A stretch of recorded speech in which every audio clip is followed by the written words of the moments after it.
네, 안녕하십니까. 이 시간에는 요한계시록 11장을 해석하도록 하겠습니다. 11장은 바로 앞전 10장 마지막에서 사도 요한이 그 예수님으로부터 작은 그 두루마리 책을 먹고 나서 예수님께서 말씀하시기를 네가 많은 백성과 나라와 방언과 임금들에게 다시 예언하여야 하리라, 이런 약속을 받았는데, 사도 요한이 계시록을 쓰고 나서 뭐 이렇게 많은 백성에게 예언한 때가 없었습니다. 그래서 이 약속은 남아 있고, 그래서 저는 개인적으로 이 마지막 때 일어날 두 증인은 바로 사도 요한의 기름 부음 또는 오리라 한 엘리야, 그 엘리야와 같은 기름 부음을 받은 두 종이 되지 않을까, 그렇게 생각을 합니다. 자, 11장 1절부터 해석하겠습니다. 또 내게 지팡이 같은 갈대를 주며 말하기를 일어나서 하나님의 성전과 제단과 그 사이에 경배하는 자들을 측량하되 성전 바깥마당은 측량하지 말고 그냥 두라. 이것은 이방인에게 주었은즉 그들이 거룩한 성을 42달 동안 짓밟으리라. 자, 이제 마지막 때 이제 7년 한란에 들어간 7년 한란 중에서도 후 3년 반 대한란입니다. 우리가 흔히 7년 대한란 그러는데 전 3년 반은 강도가 약한 소한란이라고 보면 되고, 이제 모든 큰 재앙이나 대환란은 이 엄밀하게 말하면은 적그리스도가 온 세계를 통치하는 42달 후 3년 반에 집중되어 있는 것입니다. 그래서 하나님의 성전, 제3성전이 되겠죠. 그 제3성전과 그 안에서 경배하는 자들을 측량하되 성전 바깥마당은 측량하지 말고 그것을 그냥 두라. 이방인들에게 짐승과 열불 군대에게 주었은즉 그들이 거룩한 성 예루살렘 성을 42달 동안 짓밟으리라.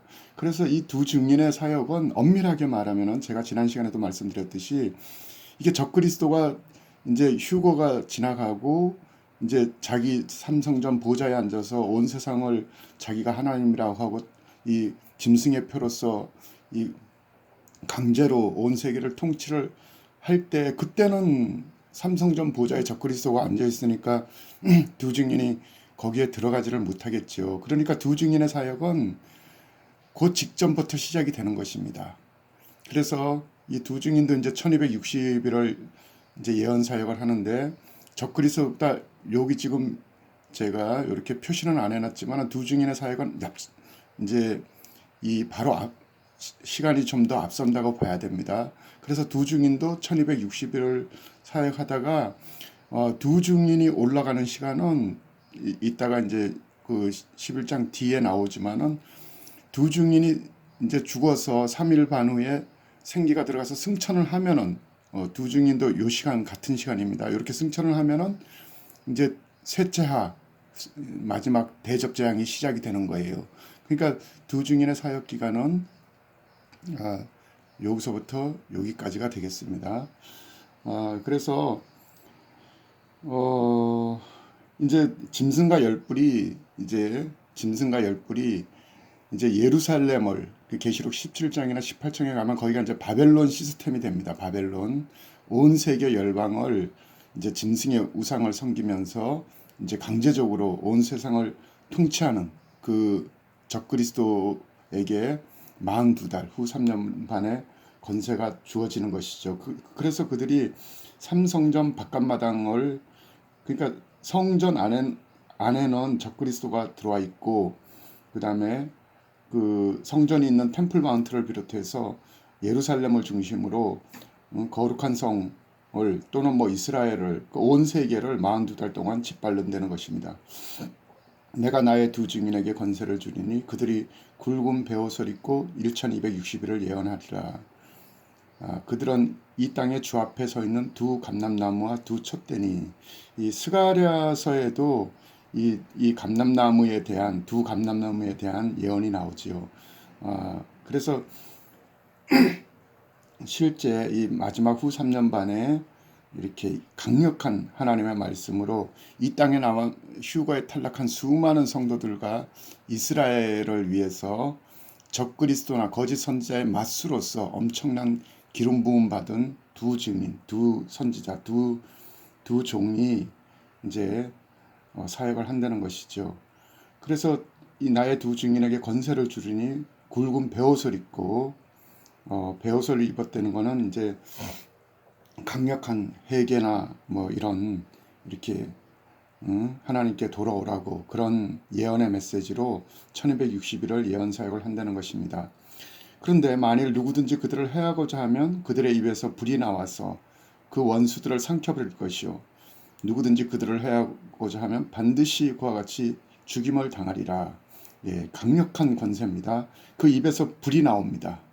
예, 그래서 그 대적하는 원수들을 삼켜버리고 그들을 해하고자 하면은 반드시 그들 앞에서 뭐 그냥 그 앞에서 그냥 죽임을 당할 정도로 강력한 기름 부음과 권능을 가지고 있습니다. 그들이 권능을 가지고 이 권능은 일반적인 은사하고는 차원이 틀립니다. 이 권능은 그 구약에도 뭐 엘리야나 모세 뭐 이런 선지자들이 갖고 있었던 권능이죠. 그래서 그 권능을 가지고 하늘을 닫아 예언하는 날 동안 1260일 동안 비가 오지 못하게 하고 또 그 권능으로 물이 변하여 아무 때든지 피가 되게 하고 여러 가지 재앙으로 땅을 치리로다.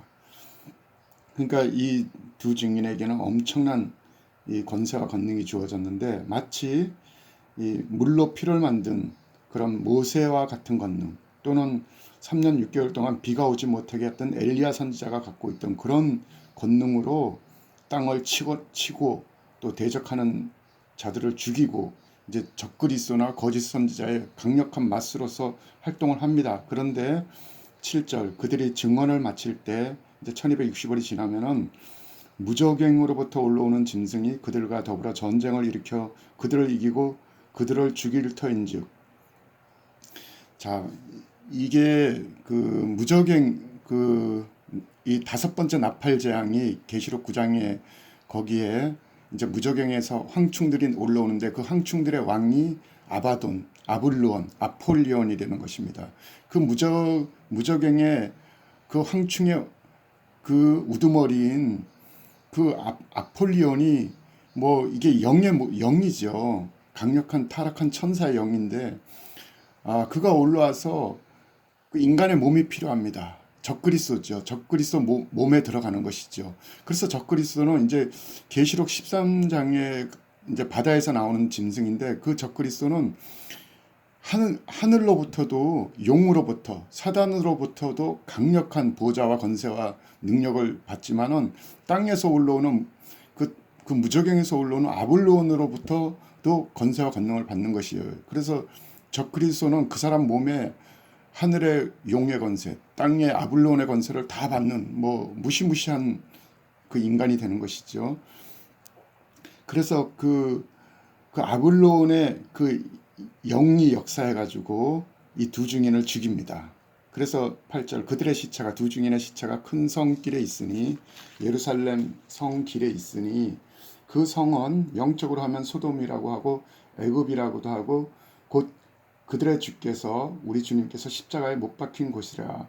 그러니까 예루살렘 일대라는 것입니다. 그 예수님의 골고다가 그게 이제 고고학적으로 지금의 예루살렘 성 안에 골고다 언덕이 있었다. 또는 또 그렇게 주장하는 분도 있지만 아니다. 그 동편 감난산이다. 감난산에서 그래서 예수님께서 골고다 언덕에서 십자가에 못 박히시고 그 다음에 거기 근처에 그 무덤에 안장되셨다가 거기서 부활해서 이제 예수님이 이제 40일 뒤에 승천하신 것도 감난산 꼭대기였죠. 그래서 어쨌든 간에 그 감난산과 예루살렘 성 사이에 또 기드론 골짜기 그 일대가 전부 다 그 성에서 가깝기 때문에 그러니까 이 두 증인도 주님께서 십자가에 못 박힌 곳에서 이제 이 적그리스도 세력에게 잡혀서 죽지요. 그러니까 백성들과 족속과 방언과 나라 중에서 사람들이 그 두 증인의 시체를 사흘 반 동안 보며 무덤에 장사하지 못하게 하리로다. 이 두 선지자가 땅에 사는 자들을 괴롭게 한 거로 땅에 사는 자들이 그들의 죽음을 즐거워하고 기뻐하여 서로 예물을 보내리라 하더라. 제가 계속 말씀드리지만은 휴거를 기준으로 하늘에 거하는 자들, 하늘에 거하는 자들과 땅에 거하는 자들, 휴거가 안 되고 땅에 있는 불신자들 또는 적그리스도 세력들이 땅에 사는 자들이 그 두 증인의 죽음을 보고 그렇게 기뻐하고 서로 예물을 보낸다는 것입니다. 그리고 있는데 3일 반 후에 하나님께로부터 생기가 그들 속에 들어가매 그들이 발로 일어나서 구경하는 자들이 크게 두려워하더라. 이제 두 증인이 3일 반 후에 하나님의 생기가 드러나니까 살아납니다. 부활을 합니다. 그러니까 이 적그리스도 쪽에서는 난리가 나죠. 이게 분명히 죽였는데 이들이 살아나서. 그래서 또 하늘로부터 큰 음성이 있어 이리로 올라오라 함을 듣고 그들이 구름을 타고 하늘로 올라가니 그들의 원수들도 구경하더라. 이 두 증인이 또 구름을 타고 하늘로 올라갑니다. 그 원수들이 보는 앞에서.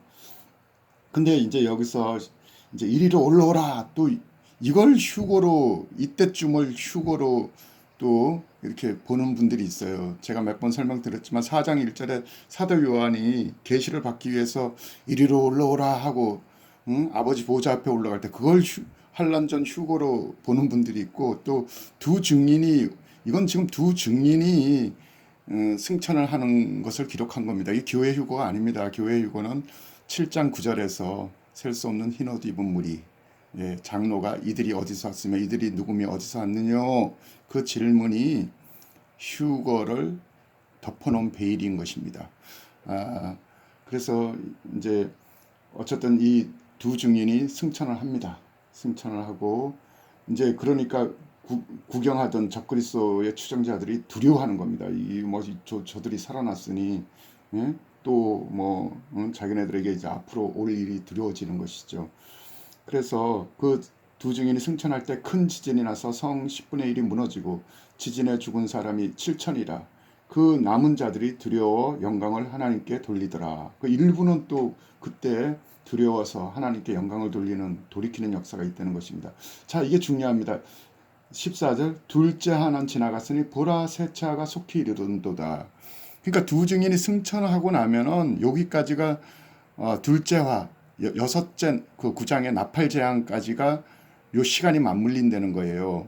그러니까 이 본계시 9장에서는 다섯째, 여섯째 나팔이 여섯째까지가 둘째 화이고 두 증인이 올라가면은 이게 같이 마무리가 된다는 것입니다. 그 다음에는 셋째와 마지막 대접재앙이 있는데, 지금부터는 예수님의 계시록 19장까지는 연속 아주 짧은 기간에 이제 마지막 나팔 재앙과 아마겟돈 전쟁과 또 예수님의 지상재림 심판, 이것이 다 연속 사항으로 들어갑니다. 자, 15절입니다. 일곱째 천사가 나팔을 불매. 자, 일곱째 천사가 나팔을 불면 이제 일곱 대접이 이제 시작된다는 사인이죠. 하늘에서 큰 음성이 나서 이르되 세상 나라가 우리 주와 그의 그리스도의 나라가 되어 그가 세세토록 왕노릇 하시리로다. 자, 이제 하늘에서는 벌써 선포가 이루어지는 거예요. 이제 마지막 하나님의 진노의 심판, 대접이 끝나면은 이제 주님의 재림이 있고 이제 세상 나라가, 이게 그러니까 천년왕국이 이 땅에 있는 겁니다. 이게 세상 나라가 세상 나라가 주와 그리스도의 나라가 된다. 이 땅에서 이 땅 세상의 나라들이 이제는 이제 우리가 기다리던, 그 유대인들이 기다리던 다윗의 왕국이 부활이 된다는 것입니다. 온 세상을 이스라엘 중심으로 온 세계를 통치하는 그들의 메시아가 온 세상을 통치하는 그런 이 메시아 왕국이 시작된다는 것이에요. 그것이 지난 10장에서 말씀하신 그 일곱째 천사가 이제 소리를 내게 되면은 하나님이 그 종 선지자들, 구약의 이스라엘 선지자들, 이사야, 예레미야, 에스겔, 다니엘, 요엘, 스가랴, 말라기, 이런 선지자들에게 전하신 복음과 같이 하나님의 비밀이 이루어진다. 그 구약 선지자들이 받은 하나님의 비밀은 이 땅에 이제 하나님의 심판 이후에 메시아 왕국이 시작된다. 그게 하나님의 비밀이었다는 것입니다. 이제 16절입니다. 하나님 앞에서 자기 보좌에 앉아있던 24장로가 엎드려 얼굴을 땅에 대고 하나님께 경배하여 이르되, 감사함나니 옛적에도 계셨고 지금도 계신 주 하나님 곧 전능하신 이여 친히 권능을 잡으시고 왕노릇 하시도다. 이방들이 분노하며 지혜 진노가 내려 죽은 자들을 심판하시며 종 선지자들과 성도들과 또 작은 자든지 큰 자든지 주의 이름을 경외하는 자들에게 상 주시며 또 땅을 망하게 하는 자들을 멸망시킬 때로소이다 하더라. 자, 이제 이제 24장로들이 이제 하나님께 경배를 하면서 이제 그렇게 하나님께 이렇게 말씀을 드렸다는 것입니다. 감사합니다. 옛적에도 계셨고 이제 꼭 이렇게 하나님을 표현할 때 옛적에도 계시고 지금도 계신 주 하나님 그리고 곧 오실 하나님 이렇게 표현하는 부분이 덜어 나옵니다. 그래서 이 옛적에 계셨다는 부분은 뭔가 한 번의 심판이 옛날에 있었다. 저는 이제 그렇게 해석을 합니다. 그러니까 이제 노아의 심판일 수도 있는데 옛적에도 하나님이 이런 어떤 한 인류의 세대가 있었고 그것을 심판하는 시간이 있었고 그런 노아의 심판까지가 한 피리어드고 지금도 계신 지금은 이제 그때로부터 다시 구약과 신약의 지금까지의 우리 인류의 이 한 피리어드가 있고 그래서 이제 지금 이제 심판을 앞두고 있는 전능하신 하나님 친히 권능을 잡으시고 이제 아버지도 왕노릇 하시는 거죠. 이제 뭐 예수님도 실제적으로 이 땅에서 왕노릇 하시지만은 왕노릇 하실 때입니다. 이제 주의 진노로 말미암아 죽은 자들, 짐승과 열불, 적그리스도의 세력들, 이 죽은 자들을 심판하며 그리고 하나님의 종들과 선지자들과 또 구원을 받은 작은 자든지 큰 자든지 주의 이름을 경외하는 자들에게는 상 주시며 이제 천년왕국에서 이제 뭐 10골 권세, 5골 권세 이제 그런 이제 상급 장치가 있겠죠. 상 주시며 주를 경외하는 자들에게 상 주시며 땅을 망하게 하는 자들에게는 이제 그들을 멸망시킬 진노에 심판할 시간입니다. 이렇게 하고 하나님께 고했다는 것입니다. 그래서 그리고 우리 인류가 풀지 못하는 수수께끼들이 있죠. 그러니까 이제 뭐 피라미드 같은 거. 또 피라미드가 뭐 이집트 기자에만 있는 것이 아니라 온 세계 각처에 지금 바다 밑에도 막 발견이 되지 않습니까? 그러니까 이제 어떤 옛적의 그 돌문화 시대, 지금 인류조차도 흉내조차도 못 내는 그런 엄청난 과학적인 진보가 있었던 어떤 뭐 우리 그 흔히 말하는 뭐 애틀란타라든가 이런 한 시대가 있었는데 그게 그때 또 성경상으로는 멜기세덱 제사장이 의문에 있잖아요. 의문에 있는 그러니까 그 어떤 시대가 있었는데 그게 옛적에도 계셨고 그 시대가 아닌가 이런 저의 개인적인 추측도 있습니다. 자 이제 어쨌든 마지막 19절입니다. 이에 하늘에 있는 하나님의 성전이 열리니 성전 안에 하나님의 성전은 장막 성전이죠. 계시록 7장에 그 흰옷 입은 무리들이 올라갔을 때 하나님 아버지께서 하늘에 커다란 장막을 치시고 이제 그 장막으로 그들을 들어가게 했는 거기에 장막 성전입니다. 그 장막 성전이 열리니 성전 안에 하나님의 언약궤가 보이며 또 번개와 음성과 우레와 지진과 큰 우박이 있더라. 하나님의 언약궤가 이제 갑자기 등장을 하는 겁니다. 이 우리가 성경에 이렇게 연대로 쭉 보면은 이 언약궤가 언제 없어졌냐 하면은 그 예레미야 선지자 시대에 바벨론의 1차, 2차, 3차 침입 때 그때 언젠가 언약궤가 사라졌어요. 그리고 이 성전 기물들이 돌아올 때도 이 언약궤는 없었습니다. 그래서 지금 이스라엘의 그 제3성전을 짓고 그 기구들을 만들고 있는 그 성전 연구소 템플 인스티튜트 거기 사람들의 주장은 자기네가 언젠가 그 언약궤를 발견해 가지고 지금 뭐 아주 극비의 장소에 보관을 하고 있다. 그러다가 삼성전만 지어지면은 그것을 이제 안치를 시킨다. 이런 설이 있습니다. 근데 어쨌든 간에 뭐 그럴지는 몰라도 하여간 성경상으로는 지금 계시록 11장 19절에 하나님의 언약궤가 등장합니다. 그래서 저는 이 하나님의 언약궤가 그 바벨론 침공 때 예레미야 선지자 시대에 그다음에 이제 외경에 뭐 모세 승천기나 이런 데 보면은 이게 이 예레미야 선지자가 이게 바벨론 군대가 이걸 불태울까봐 그 언약궤를 그 하나님 명령에 의해서 모세가 승천했던 느보산으로 갖고 가서 그 언약궤가 하늘로 올라갔다. 뭐 이런 기록도 있다고 합니다. 그런데 어쨌든 간에 이 언약궤는 불태울 수가 없죠. 왜냐하면 하나님이 돌판에 친수로 쓰신 겁니다. 하나님이 친수로 쓴 것을 인간 군대가 어떻게 그걸 불을 태웁니까? 그래서 충분히 가능한 추측은 뭐 그때 바벨론 군대가 이제 그런 회파를 할지 모르기 때문에 뭐 천사들이 와서 갖고 올라가도 뭐 그게 불가능한 일이 아니겠죠. 왜냐면은 모세, 아, 엘리야, 에녹, 엘리야 선지자도 하늘의 불병거를 타고 산채로 승천을 하지 않습니까? 그게 가능한 것입니다. 그래서 천사들이 언약궤를 갖고 뭐 영적인 통로로 갖고 올라가 버리면은 그걸 음? 그게 전혀 불가능한 일이 아니죠. 그래서 하여간 그 언약궤는 보관이 되어 있는데 지금 성경 말씀상으로는 이 11장 19절에 이 언약궤가 등장을 합니다. 자, 이제 다음 시간에 12장을 설명드리겠는데 지금 제가 요 10장에서 말씀드렸지만은 7장, 10장, 11, 12, 13, 14, 15장 그리고 17, 18장은 삽입장들입니다. 이렇게 본 계시 주 흐름 사이사이에 어떤 사건들을 설명하는 장들입니다. 다음 장 12, 13, 14, 15장까지도 다 삽입장입니다. 감사합니다.